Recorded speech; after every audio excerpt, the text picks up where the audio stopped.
Hello friends, welcome back in chemist tutorial of Floating Gyanshala take education in rhyme because lotus flourish in slime. आज का अध्याय 8 कक्षा 6 गांव शहर और व्यापार। लोहार की दुकान पर प्रभाकर प्रभाकर लोहारों को काम करते देख रहा था। एक छोटी सी बेंच पर कुल्हाड़ी और हंसिए जैसे कुछ औजार बेचने के लिए रखे थे। दूसरी ओर भट्ठी जल रही थी। औजार बनाने के लिए दो लोग लोहे की एक छड़ को गर्म कर उसे पीट रहे थे। प्रभाकर को ये सब काफ़ी ज़्यादा मज़ेदार लग रहा था। तो फ्रेंड्स, लोहार की दुकान पर बैठा प्रभाकर कुल्हाड़ी और हंसिए को बनाते हुए और भी औजार जो बनाए जा रहे थे उस भट्ठी में, और दो लोग जो कि लोहे की एक छड़ को गर्म करके उसको पीट रहे थे। और प्रभाकर को काफ़ी ज़्यादा ये इंटरेस्टिंग लग रहा था और वो मन लगाकर इस काम को देख रहा था फ्रेंड्स। तो फ्रेंड्स, यहाँ आप देख सकते हैं, ये है चित्र हंसिए का।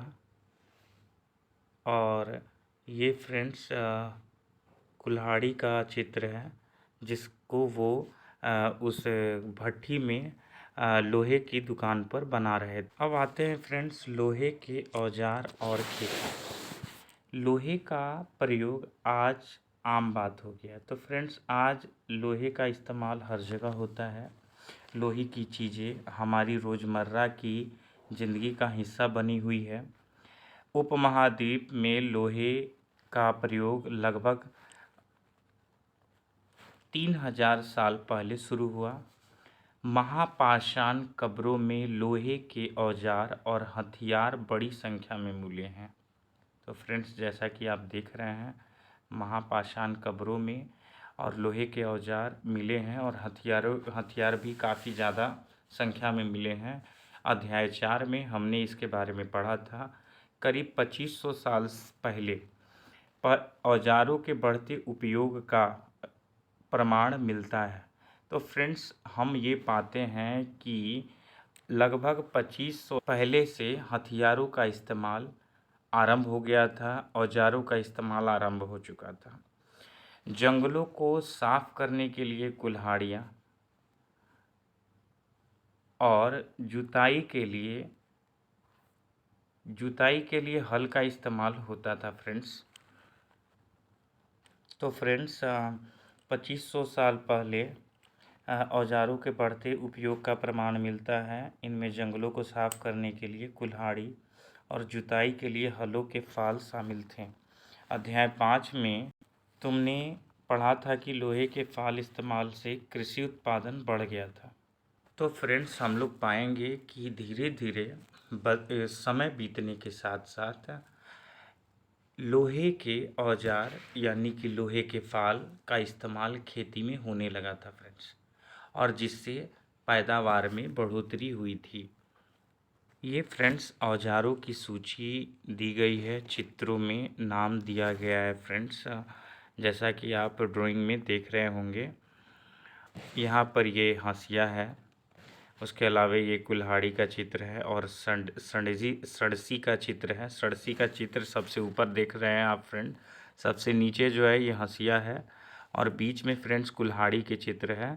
और इसे सूची में जिनको उपयोग हम लोग आज रोज़मर्रा के जीवन में करते हैं फ्रेंड्स।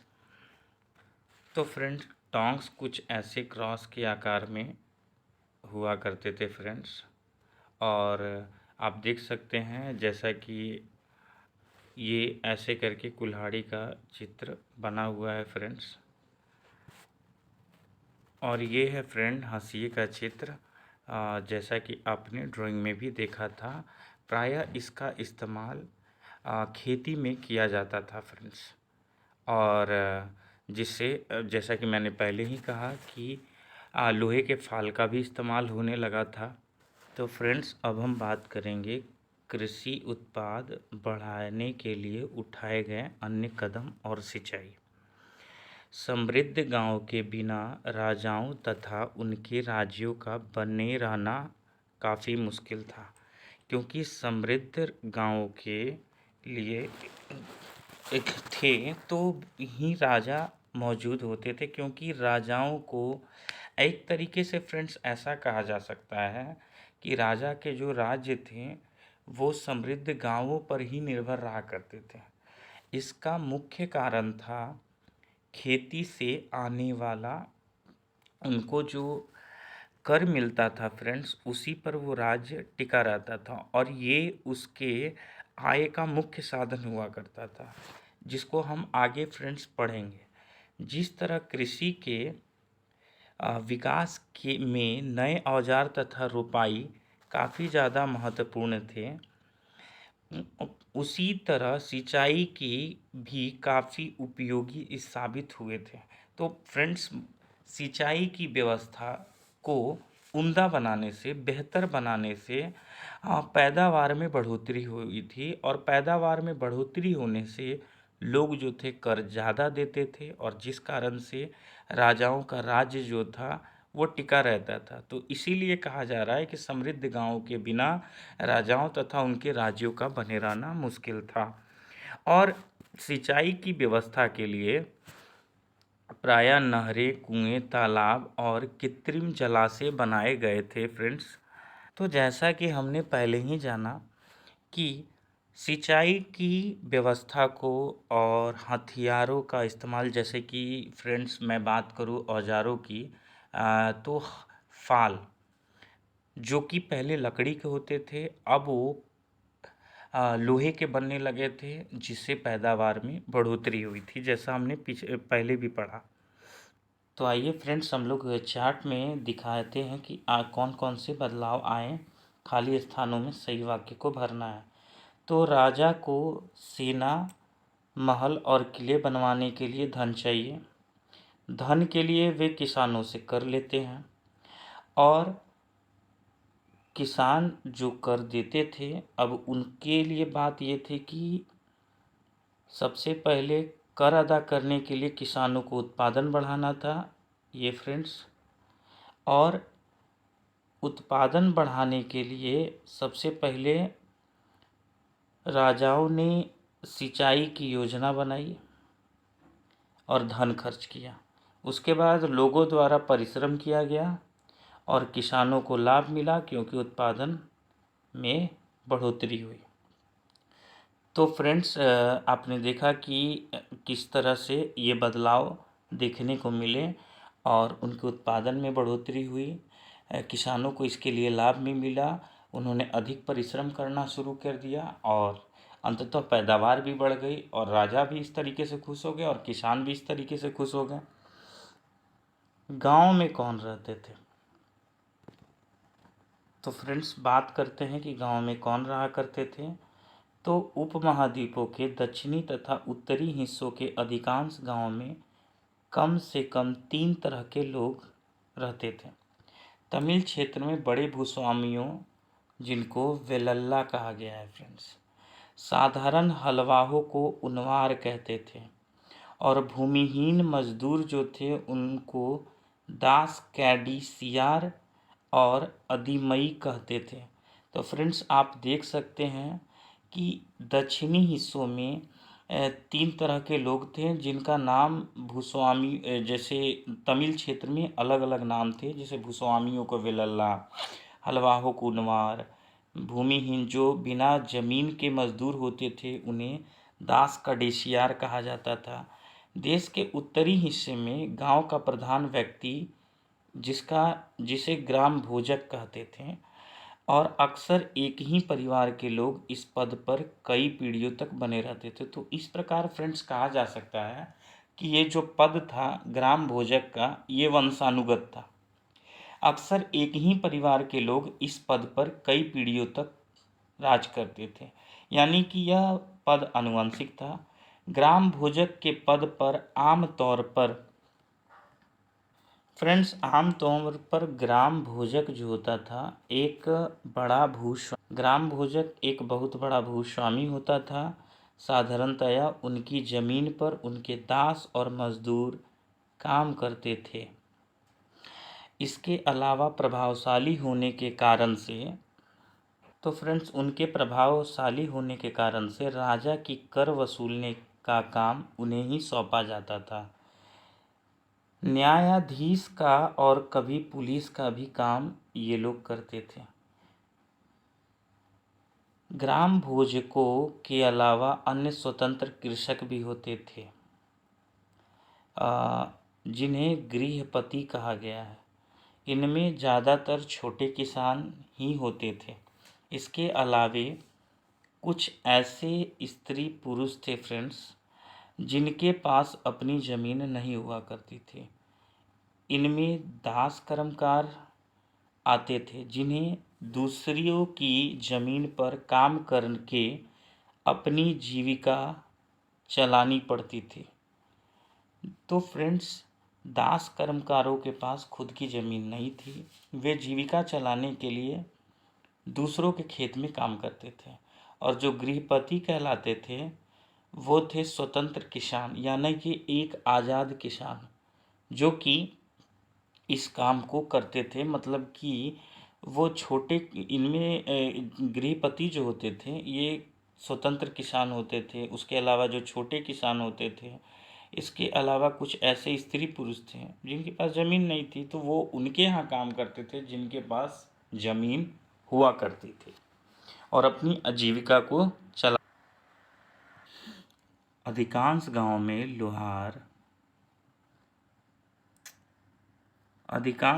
लोहार, कुम्हार, बढ़ई, बुनकर जैसे कुछ शिल्पकार होते थे। प्राचीनतम तमिल की प्राचीनतम रचनाओं को संगम साहित्य कहा जाता है। इनकी रचना करीब 2300 साल पहले हुई थी फ्रेंड्स। इन्हें संगम इसलिए कहते हैं क्योंकि मदुरै के कवियों के सम्मेलन में इनका संकलन हुआ था। गांव में रहने वालों के जिन तमिल नामों का उल्लेख यहाँ किया गया है वे संगम साहित्य में पाए जाते हैं। तो फ्रेंड्स ये जो हमने वेलल्ला पढ़ा या फिर ग्राम भोजक पढ़ा, ये फ्रेंड्स संगम साहित्य में इसका वर्णन किया गया है। अब फ्रेंड्स हम बात करते हैं आहत सिक्कों के बारे में। आहत सिक्के सामान्यतः आयताकार और कभी कभी वर्गाकार, गोल होते थे। ये या तो धातु की चादर को काटकर या धातु के चपटे गोलिकाओं से बनाए जाते थे। इन सिक्कों पर कुछ लिखा हुआ नहीं था, बल्कि इन पर कुछ चिन्ह ठप्पे होते थे। इसलिए इन सिक्कों को आहत सिक्के कहा जाता है। ये सिक्के उपमहाद्वीप के लगभग अधिकांश हिस्सों में पाए जाते थे और ईसा की आरंभिक सदियों तक इसका प्रचलन काफ़ी ज़्यादा था फ्रेंड्स। ये फ्रेंड्स आप चित्र में देख सकते हैं, ये आहत सिक्के हैं। तो फ्रेंड्स अब हम बात करेंगे सिक्कों की। तो प्रायः सिक्के जो होते थे फ्रेंड्स, पुरातत्वविदों को इस युग में हजारों सिक्के मिले थे। सबसे पुरानी आहत सिक्के थे ये, करीबन 500 साल पुराने। इसका चित्र नीचे दिया गया है। चांदी या तांबे के सिक्कों पर विभिन्न आकृतियों को आहत करके इन्हें बनाया जाता था। तो प्रायः फ्रेंड्स ये चांदी के, तांबे के हुआ करते थे और जो कि 500 साल पुराने हैं, जिसे फ्रेंड्स चित्र में दर्शाया गया है। और ये 500 साल पुराने सिक्के उस समय चला करते थे फ्रेंड्स। विनिमय के अन्य साधन, संगम साहित्य की ये छोटी सी कविता है फ्रेंड्स। खेतों के सफ़ेद धान गाड़ियों पर लादें, जा रहे हैं नमक के लिए लंबे लंबे रास्ते, चांदनी सी सफ़ेद रेत पर परिवार को समेटे, कहीं कुछ पीछे छूट। शहर में नमक के सौदागरों के यूं चले जाने से सिर्फ सन्नाटा रह जाता है। समुद्र के किनारे नमक का बहुत ज़्यादा उत्पादन होता था। व्यापारी किस चीज़ से इसका विनिमय करते हैं, वे किस तरह यात्रा कर रहे हैं। तो फ्रेंड्स, बात यहाँ ये है कि जैसे यहाँ लिखा है खेतों के सफ़ेद धान गाड़ियों में लादे जा रहे हैं, ये फ्रेंड्स बात हो रही है नमक की। और नमक के लिए लंबे लंबे रास्ते थे। चांदी की सफ़ेद रेत जो बोली जा रही है, ये फ्रेंड्स नमक के बारे में ही बोला जा रहा है। और ये शहरों से नमक के सौदागर जो है नमक को लदवा करके बेचने के लिए समुद्र के किनारे से लेके जा रहे हैं, और इसी का फ्रेंड्स विनिमय होता था उस समय। मतलब नमक की खेती भी होती थी। खेती जैसे कि फ्रेंड्स हम लोग जानते हैं, समुद्र के पानी को गड्ढे में इकट्ठा करके और फिर उससे जब धूप के द्वारा पानी वाष्प बनकर उड़ जाता था तो फ्रेंड्स नमक बच जाता है। तो इस तरीके से नमक की पैदावार होती थी फ्रेंड्स। नगर अनेक गतिविधियों का केंद्र। अक्सर नगर कई कारणों से महत्वपूर्ण हो जाते थे। उदाहरण के लिए मथुरा 2500 साल पहले से भी ज़्यादा समय से एक महत्वपूर्ण नगर रहा है। यह यातायात और व्यापार के दो मुख्य रास्तों पर स्थित था। इनमें एक रास्ता था उत्तर पश्चिम और से पूरब की ओर, दूसरा था उत्तर से दक्षिण की ओर जाने वाला रास्ता था। शहर के चारों ओर किलेबंदी की गई थी। इसमें अनेक मंदिर थे। आसपास के किसान तथा पशुपालक शहर में रहने वालों के लिए भोजन जुटाते थे। मथुरा बेहतरीन मूर्तियां बनाने का केंद्र था। तो फ्रेंड्स, आप इसमें देख सकते हैं कि मथुरा में बेहतरीन मूर्तियां बनाई जाती थी। चारों तरफ से उसकी किलेबंदी की गई थी और उसके अंदर अनेक मंदिर थे। पशुपालक शहर में रहने वालों के लिए भोजन जुटाया करते थे। लगभग 2000 साल पहले मथुरा कुषाणों की राजधानी थी फ्रेंड्स। इस बारे में हम आगे पढ़ेंगे। मथुरा एक धार्मिक केंद्र भी रहा। यहाँ बौद्ध विहार और जैन मंदिर हैं। यह कृष्ण भक्ति का एक महत्वपूर्ण केंद्र आता फ्रेंड्स। हम आगे इसके बारे में चर्चा करेंगे। मथुरा में प्रशस्त खंडों तथा मूर्तियों पर अनेक अभिलेख मिले हैं फ्रेंड्स। आमतौर पर ये संक्षिप्त अभिलेख हैं जो स्त्रियों तथा पुरुषों द्वारा मठों या मंदिरों को दिए जाने वाले दान का उल्लेख करते हैं। तो फ्रेंड्स, बात यह है कि स्त्रियों और पुरुष जो होते थे मंदिरों या मठों में दी जाने वाली दान का उल्लेख करते हैं। प्रायः शहर के राजा, रानी, अधिकारी, व्यापारी तथा शिल्पकार इस प्रकार के दान करते थे, क्योंकि फ्रेंड्स उन्हीं के पास अक्सर ज़्यादा पैसा हुआ करता था, क्योंकि आम लोगों का दान देना संभव नहीं था फ्रेंड्स। और ये दान केवल व्यापारी, शिल्पकार या यूँ कहें कि राजा, रानी और कोई बड़े अधिकारी ही दे पाते थे। उदाहरण के लिए ये जो मथुरा है फ्रेंड्स, अभिलेख में सुनारों, लुहारों, बुनकर, टोकरी बुनने वालों, माला बनाने वालों और इत्र बनाने वालों का भी उल्लेख इसमें मिलता है। तो फ्रेंड्स, सवाल ये उठता है कि मथुरा के लोगों के व्यवसायों की एक सूची बनाओ और एक ऐसे व्यवसाय का नाम बताओ जो हड़प्पा में नहीं था। तो फ्रेंड्स, आप यहाँ पे मथुरा के लोगों के व्यवसाय को प्रायः देख रहे हैं कि यहाँ सुनारी या लुहार, बुनकर, टोकरी बनाने वाले, माला बनाने वाले जो लोग थे ये मथुरा में थे। और हड़प्पा में जो नहीं था और जो मथुरा में है उस व्यापार के बारे में फ्रेंड्स आप बताएं। फ्रेंड्स, बात करते हैं शिल्प तथा शिल्पकार की। शिल्प और शिल्पकार जो थे, पुरास्थलों से शिल्पों के नमूने मिले हैं। इनमें मिट्टी के बहुत ही पतले और सुंदर बर्तन मिले हैं जिन्हें उत्तरी काले चमकीले पात्र कहा जाता है, क्योंकि ये ज़्यादातर उपमहाद्वीप के उत्तरी भाग में मिले हैं। ध्यान रहे कि अन्य दूसरे शिल्पों के अवशेष नहीं बचे होंगे, क्योंकि फ्रेंड्स बात ये है कि अब उस समय मिट्टी के अगर बर्तन ढूंढे जाएं तो फ्रेंड्स नहीं मिल सकते हैं। तो जो अवशेष हमें प्रायः मिले हैं, इससे हमें शिल्प और शिल्पकार की जानकारी होती है।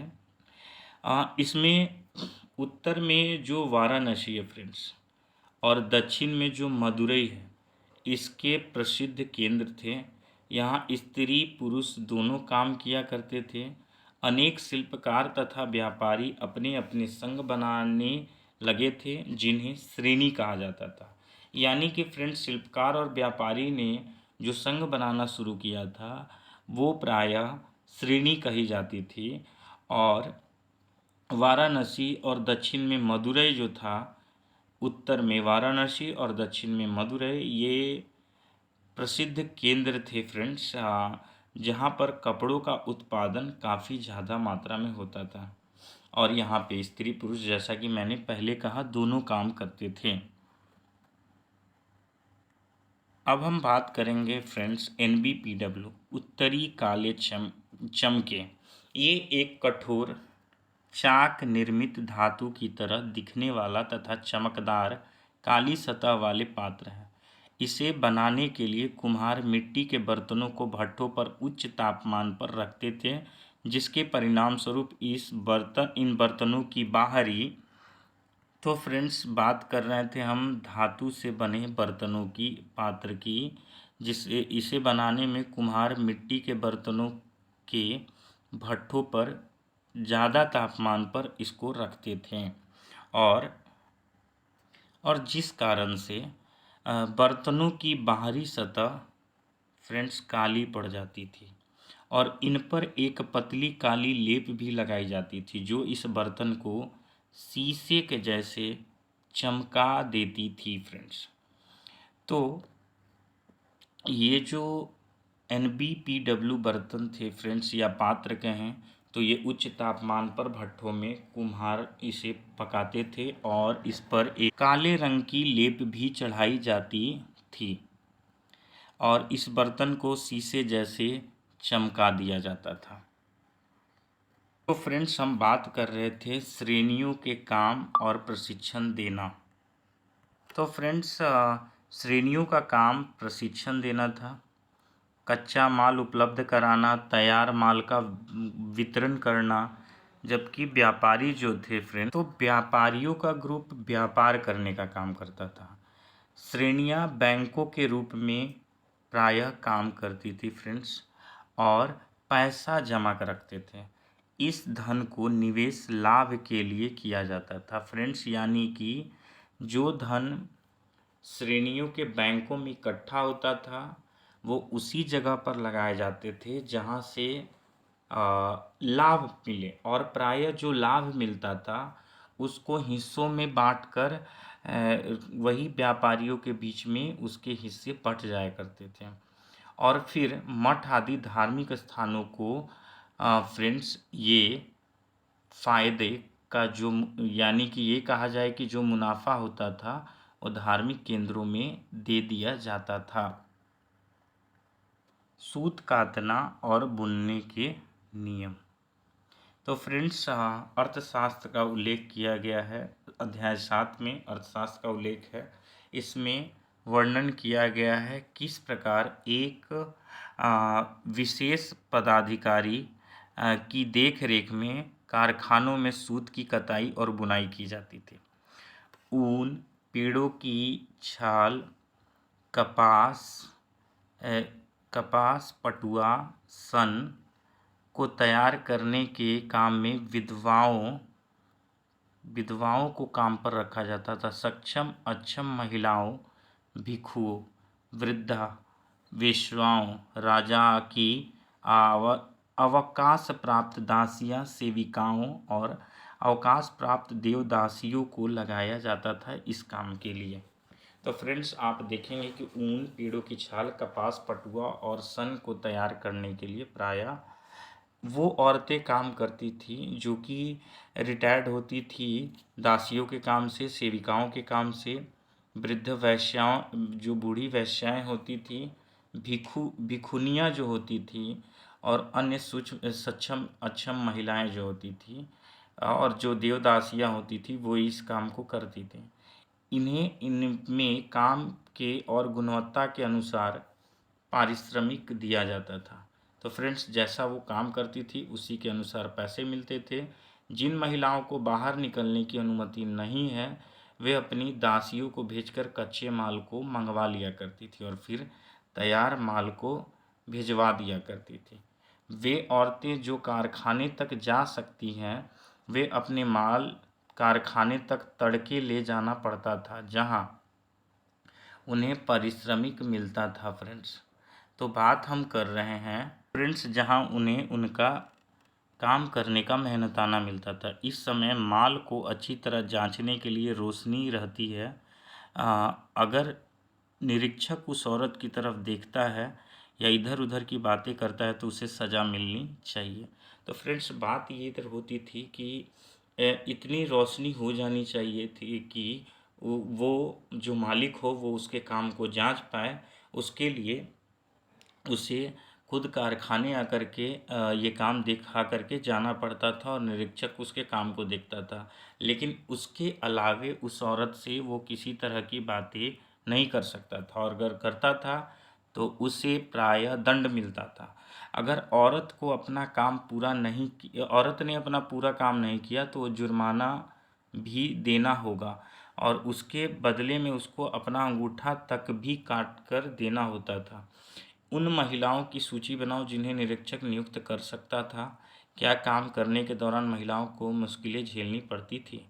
तो फ्रेंड्स, मुश्किलें तो थी, क्योंकि अगर वो काम ना करके दे तो या तो वो जुर्माना दे, और या फिर जुर्माने के तौर पर अपना अंगूठा ही काट करके दे दें। और बात करें कि उन महिलाओं की सूची बनाए जिन्हें निरीक्षक नियुक्त करते थे, तो प्रायः अवकाश प्राप्त दासियाँ होती थीं, वृद्ध वेश्याएँ होती थीं, भिखुनियाँ होती थीं, और वो बूढ़ी औरतें होती थी जो मतलब बेकार बैठी होती थी, ऐसा कहा जा सकता है।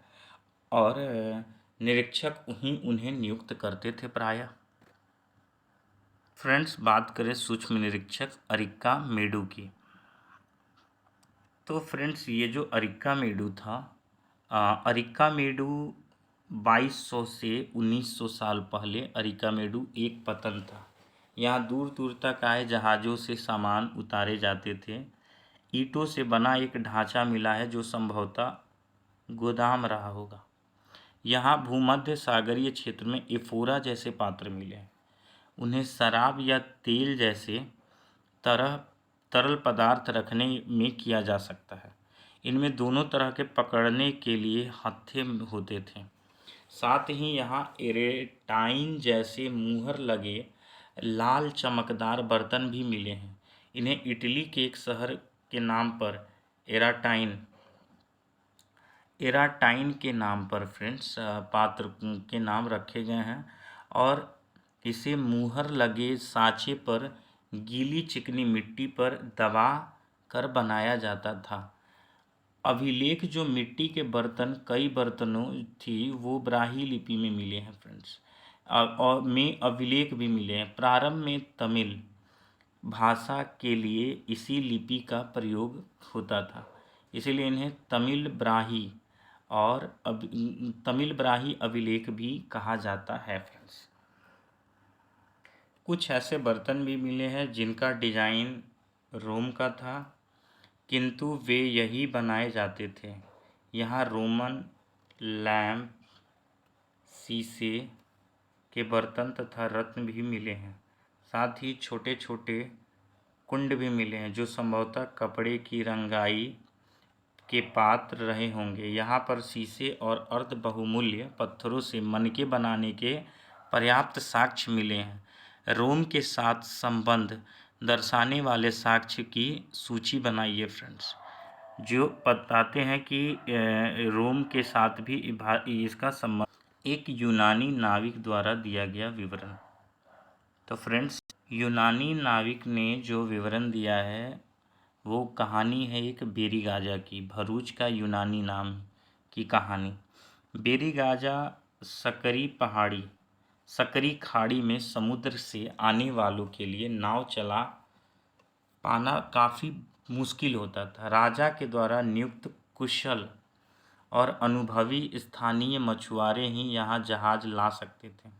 बेरीगाजा में शराब, तांबा, टीन, सीसा, मूंगा, पुखराज, कपड़े, सोने और चांदी के सिक्कों का आयात होता था। हिमालय की जड़ी बूटियाँ, हाथी के दांत, गोमेद, कार्निलियन, सूती कपड़ा, रेशम तथा इत्र यहाँ से निर्यात किए जाते थे। राजा के लिए व्यापारी विशेष उपहार लेकर के आते थे। इन्हें चांदी के बर्तन, जिसमें चांदी के बर्तन होते थे, और गायक होते थे किशोर, सुंदर औरतें होती थीं और अच्छी शराब तथा उत्कृष्ट महीन कपड़े हुआ करते थे। बेरीगाजा से आयात और निर्यात होने वाली चीज़ों की सूची बनाओ और 2 ऐसी चीज़ें बताओ जिनका उपयोग हड़प्पा युग में नहीं होता था। तो फ्रेंड्स, बात यह है कि यहाँ तांबा है, टीन है, सीसा है, मूंगा है, पुखराज है, कपड़े हैं, सोने हैं, चांदी के सिक्के हैं जिनका व्यापार होता था, और ये जड़ी बूटियाँ थी, हाथी के दांत थे, गोमेद थे, कार्नेलियन था, सूती कपड़ा था, रेशम था। इसमें फ्रेंड्स ये कह सकते हैं कि हड़प्पा सभ्यता में 2 ऐसी चीज़ें जो कि इस्तेमाल नहीं होती थी, वो फ्रेंड्स टीन हो सकता है, सीसा हो सकता है, और गोमेद, जिनको ये लोग प्रायः नहीं इस्तेमाल करते होंगे। फ्रेंड्स, व्यापार और व्यापारी। तुमने उत्तरी काले पॉलिश वाले बर्तनों के बारे में पढ़ा है। ये खूबसूरत बर्तन खास तौर पर इनकी कटोरियाँ, थालियाँ इस उपमहाद्वीप के अनेक पुरास्थल से मिले हैं। इन जगहों पर ये बर्तन कैसे पहुँचे होंगे, ऐसा अनुमान लगा पाना असंभव है। कि जहाँ ये बनते थे वहाँ से व्यापारी इन्हें जाकर अलग अलग जगहों पर बेचते थे। तो फ्रेंड्स, ये संभावित रूप से भले ही कहा जा सकता है कि व्यापारी जो होंगे उसे कारखानों में जहाँ ये बनते थे वहाँ से लाकर जगह जगह पर बेचा करते होंगे।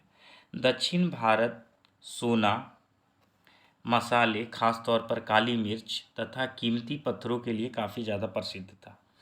काली मिर्च कि रोमन साम्राज्य में इतनी मांग थी कि काले सोने के नाम से इसे बुलाया जाता था। व्यापारी इन सामानों को समुद्री जहाज़ों और सड़कों के रास्ते रोम पहुंचाते थे। दक्षिण भारत में ऐसे अनेक दक्षिण भारत में ऐसे अनेक रोमन सिक्के मिले हैं और इससे अंदाज़ा लगाया जाता है कि उन दिनों रोम के साथ बहुत अच्छा हमारा व्यापार चलता हो गया। क्या तुम बता सकती हो कि ये सिक्के भारत कैसे पहुँचे होंगे? क्या पहुँचे होंगे, क्यों पहुँचे होंगे और कैसे पहुँचे होंगे? बात करते हैं व्यापार से जुड़ी एक कविता की। व्यापार के प्रमाण हमें संगम कविताओं में भी मिलते हैं। नीचे लिखी कविता में पूर्वी समुद्र तट पर स्थित पुहार पतन पर लाए जाने वाले माल का वर्णन मिलता है। समुद्री जहाज़ों पर लाए गए तेज तर्रार घोड़े, गाड़ियों पर काली मिर्च की गठरियाँ, हिमालय से मिले रत्न और सोना, दक्षिण की पहाड़ियों से चंदन प्राप्त हुए हैं। फ्रेंड्स, तो फ्रेंड्स, गाड़ियों का काली मिर्च की गठरियाँ, हिमालय से रत्न और सोना भी मिला है। फ्रेंड्स, तो फ्रेंड्स, दक्षिण की पहाड़ियों में चंदन की लकड़ियाँ, पूर्वी सागर में मूंगे मिले हैं, गंगा और कावेरी की फसलें, श्रीलंका से आए खाद्यान्न, म्यांमार से बनी मिट्टी के बर्तन और दुर्लभ कीमती चीज़ें आयात की जाती थी। तो फ्रेंड्स, जैसा कि आप देख रहे हैं कि हिमालय से रत्न और सोना मिले हैं और दक्षिण की पहाड़ियों से चंदन की लकड़ी मिली है। दक्षिण सागर में मोती मिले हैं और पूर्वी सागर में मूंगे मिली हैं। गंगा और कावेरी में फसलें उगाई जाती थी और श्रीलंका से आते थे खाद्यान्न। म्यांमार में बनते थे मिट्टी के बर्तन और दुर्लभ कीमती चीज़ें आयात की जाती थी। तो कविता में उल्लिखित चीज़ों की एक सूची बनाइए। क्या तुम बता सकते हो कि इन चीज़ों का उपयोग किस लिए किया जाता होगा? तो फ्रेंड्स, व्यापारियों ने कई समुद्री रास्ते खोजे। इनमें से कुछ समुद्र के किनारे चलते थे, कुछ अरब सागर, कुछ बंगाल की खाड़ी पार करते थे। नाविक मानसूनी हवा का फायदा उठाकर अपनी यात्रा जल्दी ही पूरा कर लिया करते। प्रायः वे अफ्रीका या अरब के पूर्वी तट से इस महाद्वीप के पश्चिमी तट पर पहुंचना चाहते थे। तो दक्षिण पश्चिम मानसून के साथ चलना पसंद करते थे। इन लंबी यात्राओं के लिए मजबूत जहाज़ों को बनाया जाता था। तो फ्रेंड्स, बात ये थी कि वे लोग मानसूनी हवाओं का इस्तेमाल करते थे, जो नाविक होते थे, और जिससे जो होता था वो जल्दी ही अपनी यात्रा को पूरी कर लेते थे। अफ्रीका या अरब के पूर्वी तट पर, इस उपमहाद्वीप के पश्चिमी तट पर वे पहुंचना चाहते थे। दक्षिण पश्चिम मानसून के साथ चलना उन लोगों को मज़ा आता था। लंबी यात्राओं के लिए मजबूत जहाज़ों का निर्माण किया जाता था। समुद्री तटों से लगे राज्य। उपमहाद्वीपों के दक्षिणी भाग में बड़ा तटीय प्रदेश है। इनमें बहुत से पहाड़, पठार और नदी के मैदान हैं। नदियों के मैदान इलाकों में कावेरी का मैदान सबसे उपजाऊ था। तो कावेरी का मैदान फ्रेंड्स काफ़ी ज़्यादा यहाँ उपजाऊ था। मैदानी इलाकों तथा तटीय इलाकों में सरदारों और राजाओं का धीरे धीरे काफ़ी संपत्ति और शक्ति हो गई थी। संगम कविताओं में मूवेनदार की चर्चा मिलती है। तो फ्रेंड्स, ये मूवेनदार की जो चर्चा मिलती है, यह एक तमिल शब्द है जिसका अर्थ तीन मुखिया होते हैं। मूवेनदार का मतलब होता है तीन मुखिया। इसका प्रयोग तीन शासक परिवार के मुखियाओं के लिए किया गया था। ये थे जोलचेर पांड्य, जो करीब 2300 साल पहले दक्षिण भारत में काफ़ी ज़्यादा शक्तिशाली माने जाते थे। इन तीनों मुखियाओं में अपने अपने दो दो सत्ता केंद्र थे। इनमें से एक तटीय हिस्से में और दूसरा अंदरूनी हिस्से में था। इस तरह 6 केंद्रों में से 2 बहुत महत्वपूर्ण थे। एक चोलों का पतन पुहार था, चोलों का पतन पुहार, कावेरीपट्टनम। दूसरा पांड्यों की राजधानी मदुरई थी। ये जो मुखिया होते थे फ्रेंड्स, लोगों से नियमित कर के बजाय उपहारों का ही मांग करते थे। कभी कभी सैनिक अभियानों पर भी ये निकल पड़ते थे और आसपास के इलाकों में शुल्क वसूलने का काम किया करते थे फ्रेंड्स। इनमें से कुछ धन वे अपने पास रखते थे, बाकी वे समर्थकों, नाते, रिश्तेदारों, सिपाहियों और कवियों के बीच में बांटा करते थे। ये अपने समर्थक जैसे नातेदार, सिपाही, कवियों को के बीच में और बचा धन को बांटते थे और कुछ धन अपने पास भी रखते थे। इन मुखियाओं की प्रशंसा में कविताएं भी लिखी गई हैं। इन्हें कीमती जवाहरात, सोने, घोड़े, हाथी, रथ और सुंदर कपड़े दिया करते थे। इसके लगभग 200 वर्षों के बाद पश्चिम भारत में सातवाहन नामक राजवंश का प्रभाव बढ़ा। तो फ्रेंड्स, हम लोग ये देखते हैं कि संगम कवियों ने उन मुखियाओं की प्रशंसा में कविताएं लिखी हैं। उन्हें कीमती जवाहरात, सोने, घोड़े, हाथी, रथ या सुंदर कपड़े दिया करते थे। सातवाहनों का सबसे प्रमुख राजा गौतमीपुत्र सातकर्णी था फ्रेंड्स। तो फ्रेंड्स, हम बात कर रहे थे गौतमीपुत्र सातकर्णी की। उसके बारे में हमें उसकी माँ गौतमी बलश्री द्वारा दान दिए गए अभिलेखों से पता चलता है। वह अन्य सभी सातवाहन शासकों जैसे दक्षिणापथ के स्वामी कहे जाते थे। दक्षिणापथ का मतलब होता है दक्षिण की ओर जाने वाला रास्ता। पूरे दक्षिण क्षेत्र के लिए यही नाम प्रचलित था। सातकर्णी ने पूर्वी, पश्चिमी तथा दक्षिणी तटों पर अपनी सेनाएं भेजी। क्या तुम बता सकती हो कि श्री सातकर्णी तटों पर नियंत्रण क्यों करना चाहता था? तो फ्रेंड्स, बात तो साफ है कि सातकर्णी तटों पर नियंत्रण इसलिए चाहता था क्योंकि अगर उसका नियंत्रण तटों पर हो जाता तो फ्रेंड्स, जो सातकर्णी था ये तटों पर राज इसलिए चाहता था क्योंकि अगर तटों पर इसका राज हो जाता तो यहाँ से गुजरने वाले नाविकों से भी वो कर वसूला करता और उसके अलावा उसे काफ़ी ज़्यादा धन की प्राप्ति होती उससे, और उसका आ, जो राज्य था उसका भी काफ़ी ज़्यादा विस्तार होता। रेशम और रेशम मार्ग और कुषाण फ्रेंड्स। तो रेशम मार्ग के बारे में फ्रेंड्स कुछ चर्चाएं हैं जिसे हम पढ़ते हैं। कुछ शासक इसके बड़े बड़े हिस्सों पर अपना नियंत्रण करना चाहते थे क्योंकि इस रास्ते पर यात्री कर रहे व्यापारियों से उन्हें कर, शुल्क तथा तोहफे के जरिए लाभ मिलता था। इसके बदले ये शासक उन व्यापारियों को अपने राज्य में गुजरने वक्त लुटेरों के आक्रमण से भी बचाया करते थे और उन्हें सुरक्षा देते थे। सिल्क रूट पर नियंत्रण रखने वाले शासकों को सबसे प्रसिद्ध कुषाण थे। करीब 2000 साल पहले मध्य एशिया तथा पश्चिमोत्तर भारत पर उनका शासन था। पेशावर और मथुरा उनके दो मुख्य शक्तिशाली केंद्र थे। दक्षिण शिला भी उनमें इन्हीं के राज्य का एक हिस्सा थे। इनके शासनकाल में ही सिल्क रूट एक शाखा मध्य एशिया से होकर सिंधु नदी के मुहाने तक के पतनों तक जाती थी। फिर यहाँ के जहाज़ों द्वारा रेशम पश्चिम की ओर रोमन साम्राज्य तक पहुँचता था। तो फ्रेंड्स, आप देख सकते हैं कि आखिर ये लोग रेशम मार्ग या तटीय भागों पर अपना नियंत्रण इसलिए स्थापित करते थे क्योंकि वहाँ पर आने जाने वाले व्यापारियों से वो कर वसूल कर सके और लुटेरों से उन्हें बचा भी सके।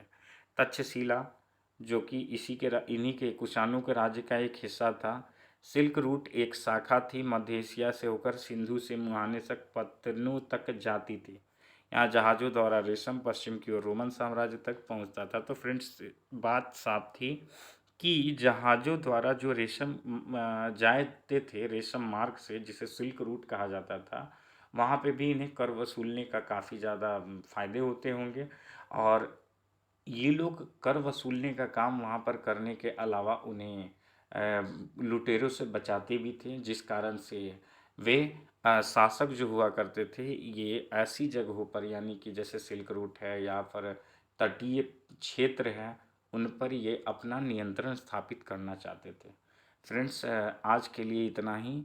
कल फिर मुलाकात होगी अगले चैप्टर के साथ और अगले अध्याय के साथ।